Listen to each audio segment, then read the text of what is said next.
Mana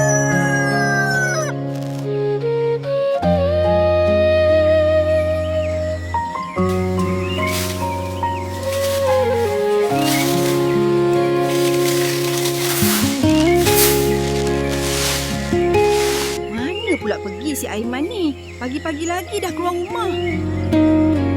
Hai Aiman. Hai kawan-kawan semua.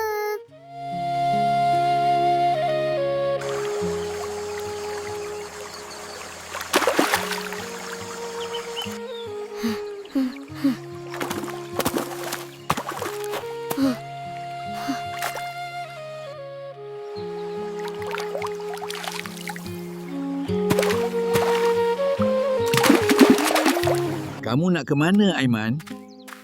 Aiman nak balik rumah. Atuk nampak kamu selamatkan ikan tadi. Itu satu perbuatan yang mulia dan terpuji. Terima kasih, Tok.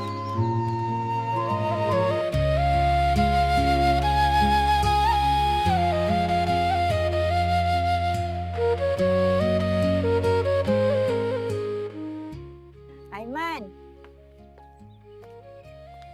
Aiman, kat mana nak?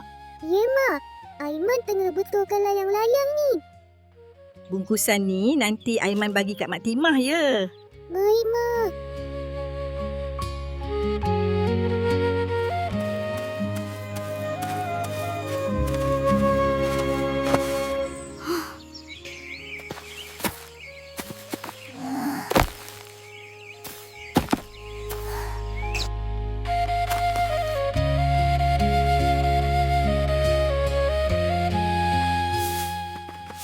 Mak Timah.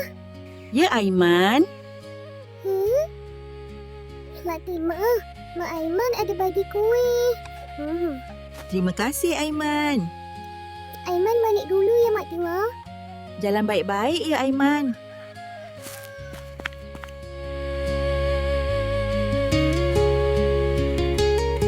Aiman, Ya, Ayah.